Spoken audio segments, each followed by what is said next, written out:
കാര്യത്തിൽപ്പെട്ടതല്ല. പക്ഷേ ഔലിയാക്കളെ പരിഹസിച്ചാൽ തീക്കൊള്ളി കൊണ്ട് തലചൊറിയലാണ്. ഈമാൻ അപകടത്തിലായി പോവും. അല്ലാഹു കാത്തുരക്ഷിക്കുമാറാവട്ടെ. ഔലിയാക്കന്മാരെ പരിഹസിക്കുക. ഖുതുബ് എന്ന് പറഞ്ഞാൽ ഔലിയാക്കളിൽ അത്യുന്നത പദവിയാണ്. സമുന്നത പദവി അലങ്കരിക്കുന്ന, ഒരു കാലഘട്ടത്തിൽ ഔലിയാക്കളെ നിയന്ത്രിക്കുന്ന വലിയ പദവിയാണ് ഖുതുബ്, അതല്ലെങ്കിൽ ഗൗസ് എന്നൊക്കെ പറയുന്നത്. ഒരു കാലഘട്ടത്തിൽ ഒരു ഖുതുബേ ഉണ്ടാവും.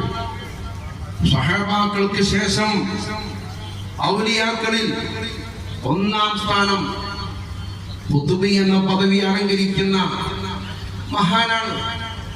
ഇവിടെ കിടക്കുന്ന മഹാൻ തന്നെ വ്യക്തമായി പറഞ്ഞതായിട്ട് നമുക്ക് സത്യസന്ധമായ കൃത്യമായ അറിവ് കിട്ടിയിട്ടുണ്ട്.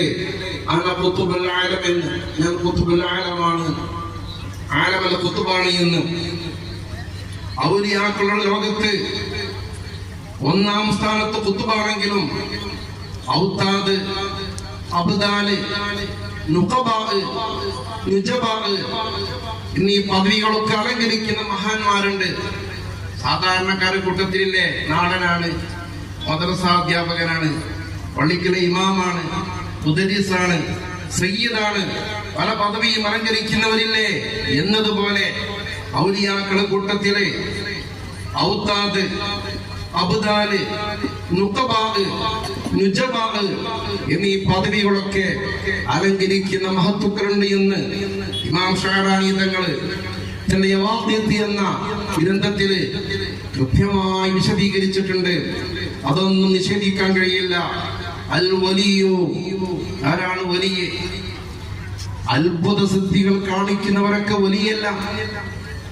അങ്ങനെ ആരും തെറ്റിദ്ധരിക്കണ്ട. ഹുവൽ ആരിഫു ബില്ലാഹ് വസിഫാതിഹി ബിഹസ്ബി മാ യുംകിനു, സാധ്യമാകുന്നത്ര അല്ലാഹുവിന്റെ തിരുസത്തയെ പറ്റി, അല്ലാഹുവിന്റെ ഗുണവിശേഷണങ്ങളെ പറ്റി കൃത്യമായി അറിയുന്ന മഹാന്മാരാണ് വലിയ. ആരാധനാ നിരതരാണ്.